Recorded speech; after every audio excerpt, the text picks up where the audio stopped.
उत्तराखंड। यहाँ आकर ना मुझे हमेशा ही खुशी मिलती है।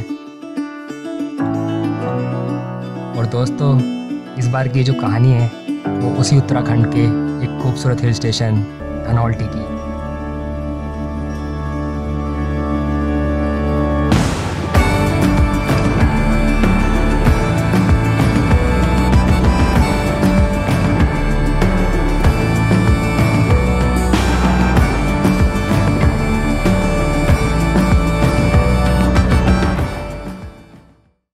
हर हर महादेव। तो दोस्तों, आज सुबह सुबह की गुड मॉर्निंग है धनौल्टी से। चैनल पर आपका बहुत बहुत स्वागत है। आप देख रहे हैं डिपार्ट ट्रैवलिंग। मैं हूं दीप और आज डेट है 21 जनवरी और टाइम हो रहे हैं 8 o'clock। सीन कुछ ये है कि मैं अभी हूं धनौल्टी से कुछ किलोमीटर पहले बुरासखंडा नाम की जगह पर। कल शाम को 7 बजे मैं यहाँ पहुँच गया था। अंधेरा हो गया था। परसों रात यहाँ पर स्नोफॉल हुआ है जिससे सड़कों पर ब्लैक आइस जमी हुई है। कल मेरे सामने बहुत सारे 2 व्हीलर स्लिप हुए। बस भोलेनाथ की कृपा है कि मैं सही सलामत यहाँ तक पहुँच गया। इससे आगे जाने की मेरी हिम्मत नहीं हुई। तो यहाँ पर एक कॉटेज बने हुए थे, मैंने यहीं पर रूम लिया और यहीं पर स्टे किया। और अभी भी मेरी आगे जाने की हिम्मत नहीं हो रही बाइक लेके। तो कोई प्राइवेट व्हीकल करेंगे और उससे घूमेंगे धनौल्टी और आपको भी घुमाएंगे धनौल्टी। ये देखिए कितनी मोटी लेयर जमी हुई है बर्फ की। छूने की हिम्मत नहीं हो रही मगर मेरी हाथ बिल्कुल सुनने में पड़े हैं। हाँ, तो शुरू करें। तो भाई, पहाड़ों पर ना पहली बार ऐसा रूम मिला कि रूम के बाहर कदम रखते ही बर्फ़ शुरू थी और सामने का व्यू भी बहुत ही सुंदर था। मेरी कोशिश यही रहती है कि अपनी छत के साथ साथ इसके लिए भी छत मिल जाए, जो यहाँ मिल गई थी। ये बुरासखंड का आखिरी रिजॉर्ट है और कल रात यहाँ तक पहुँचने में मेरी हालत ख़राब हो गई।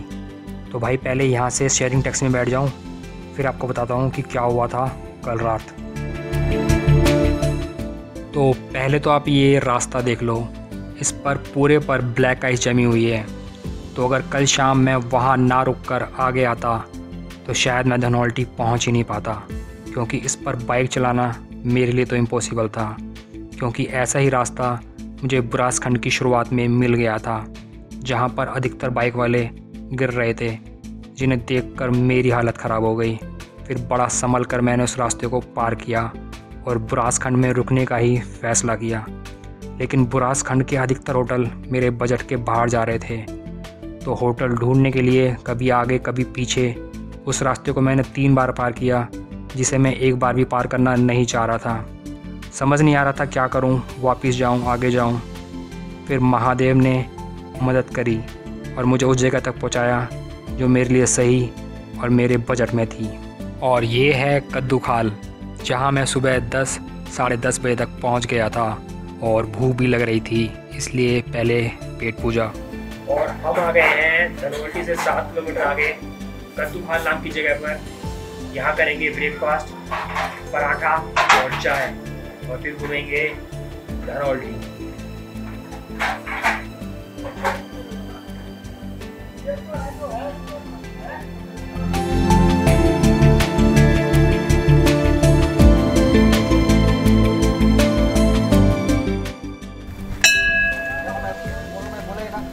धनौल्टी से 7 किलोमीटर आगे ये जगह पड़ती है कद्दू खाल नाम की। और यहाँ पर है सुरकंडा माता का मंदिर। इसकी चढ़ाई शुरू होती है यहाँ से। तो चलिए चलते हैं सुरकंडा माता के दर्शन के लिए। इतनी ठंडी और तेज़ हवा चल रही थी कि उसने मुझे डबल जैकेट और कैप लगाने के लिए मजबूर कर दिया। और यहाँ से भी कुछ लोगों को मैंने वापस जाते हुए देखा, रास्ते पर बर्फ़ की वजह से, क्योंकि उस पर चलना भी एक बहुत बड़ा टास्क था। यहाँ रास्ते पर बर्फ़ पड़ी हुई है जिससे वो काफ़ी स्लिपरी हो रही है, तो ट्रैक करना बहुत मुश्किल हो रहा है। और यहाँ से हमने रोपवे का टिकट ले लिया है। इसका फेयर है 205 रुपये राउंड ट्रिप।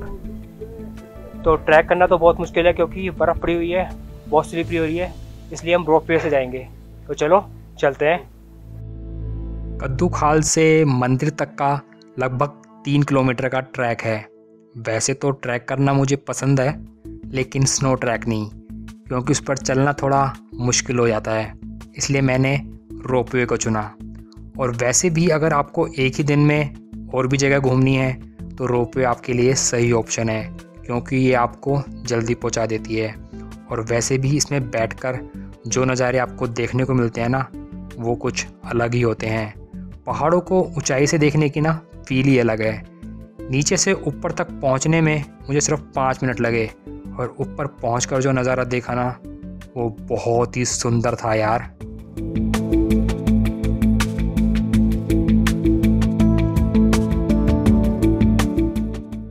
और हम पहुंच गए हैं सुरकंडा देवी मंदिर में।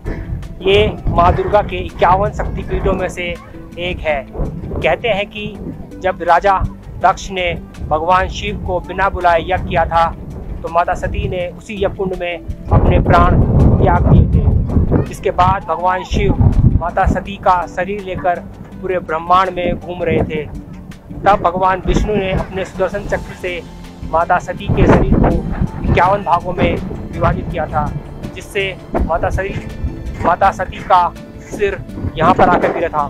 तभी से इस मंदिर का नाम सुरकंडा देवी मंदिर पड़ा। अभी यहाँ पर बहुत तेज हवा चल रही है और ठंड बहुत ज़्यादा है। चारों तरफ है, इसमें चलना बहुत ही मुश्किल हो रहा है। यह मंदिर लगभग 2757 मीटर की ऊंचाई पर है। और भाई, इतनी ऊंचाई पर हवा ठंडी नहीं, बहुत ही ठंडी चलती है। और जहाँ तक बात करें मंदिर की, तो मंदिर बहुत ही सुंदर है और भारत के प्राचीन हिंदू मंदिरों में से एक है। मंदिर परिसर में आपको बड़े मंदिर के अलावा 3 छोटे और मंदिर दिखाई देंगे, जो कि माँ काली, हनुमान जी और भगवान शिव के हैं। मंदिर के चारों तरफ का व्यू हर तरफ से बहुत ही सुंदर है।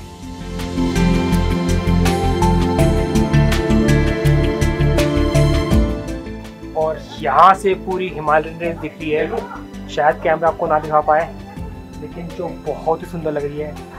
इधर पूरे में पूरा स्नो कवर्ड हो रहा है। बहुत अच्छा लग रहा है, बहुत अच्छा व्यू आ रहा है यहाँ पे।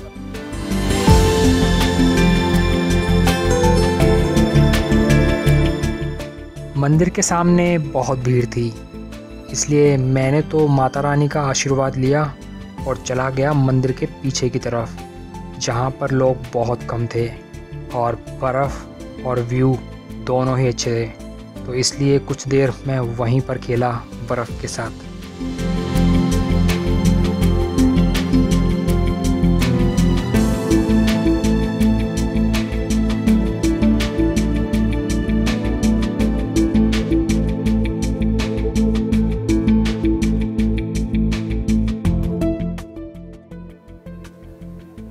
अगर आपको बर्फ से खेलना है तो यहाँ पर आ सकते हो।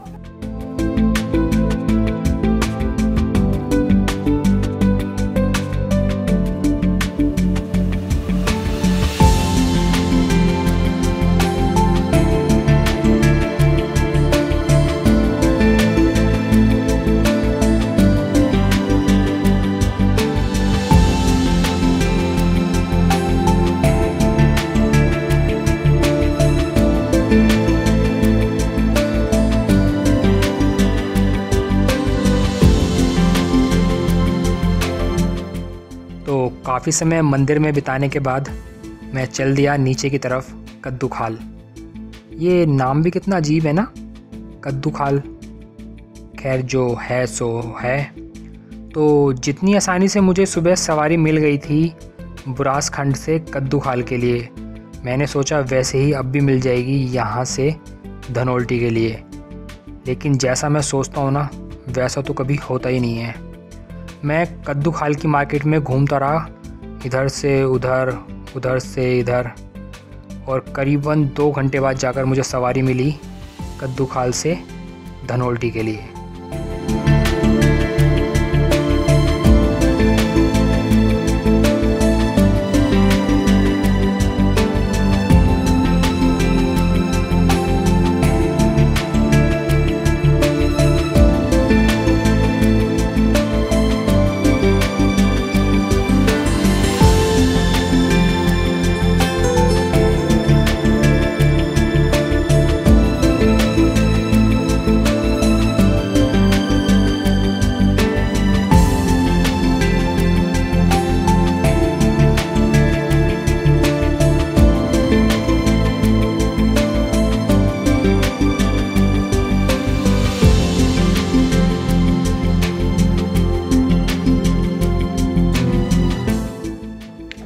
और अब हम आए हैं धनौल्टी के इको पार्क।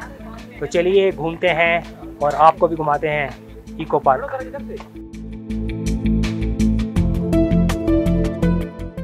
और यहाँ का एंट्री चार्ज है 50 रुपीज़ पर एडल्ट और 25 रुपीज़ पर चाइल्ड।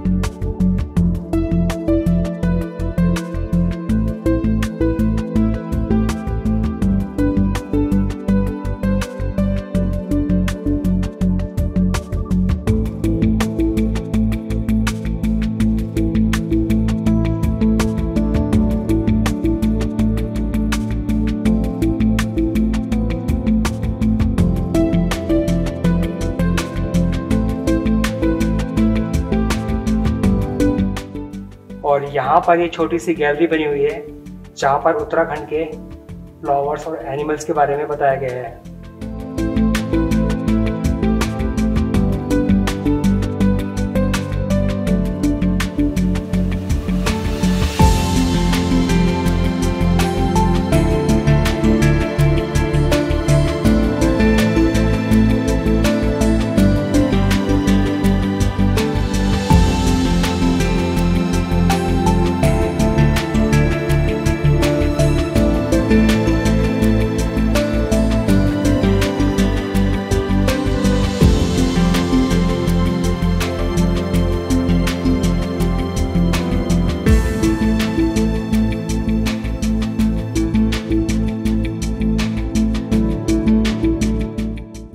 और ये है इस पार्क का व्यू पॉइंट जहाँ से आप सनसेट देख सकते हैं, लेकिन मैं नहीं देख पाऊँगा क्योंकि अगर सनसेट देखा तो अपने होटल तक नहीं पहुँच पाऊँगा, क्योंकि मुझे जाना है प्राइवेट व्हीकल से जो बहुत ही मुश्किल से मिल रहे हैं। और यहाँ पर ये एक कॉफ़ी शॉप भी है जहाँ पर आप चाय या कॉफ़ी पी सकते हैं। और व्यू पॉइंट है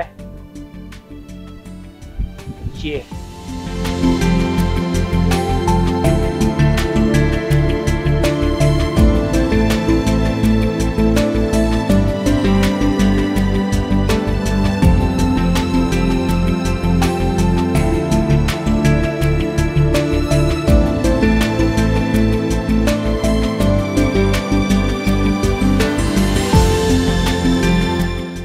तो इस पार्क में ऐसा कुछ खास है नहीं, सिर्फ व्यू पॉइंट है। अगर आपका होटल पास में है तो आप यहाँ पर सनसेट के लिए आ सकते हैं, वरना सिर्फ बच्चों के लिए झूले हैं। तो चलिए चलते हैं अब आगे। तो ये रहा धनौल्टी। बेसिकली जो धनौल्टी में घूमने की जगह है वो सिर्फ एक ही है, जो है सुरगुंडा देवी मंदिर। और अब हम जाएंगे धनौल्टी से अपने होटल की तरफ, बुरासखंड। तो चलिए चलते हैं।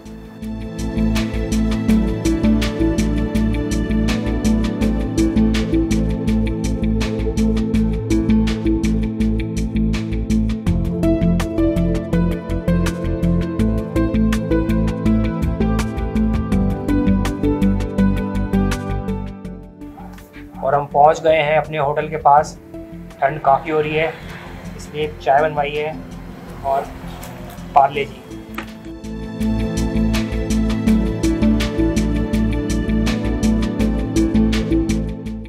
और अपने कोटिस से सामने का व्यू देखिए क्या अल्टीमेट आ रहा है।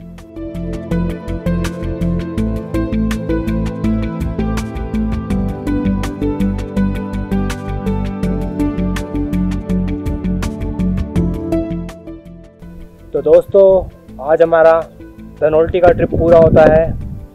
हम निकलेंगे अपने घर के लिए। इस खूबसूरत व्यू को कहते हैं अलविदा। जल्द मिलेंगे आपसे किसी नए व्लॉग में। तब तक फिट रहिए, फाइन रहिए और बेकार की बातों को ना माइंड करिए। हर हर महादेव।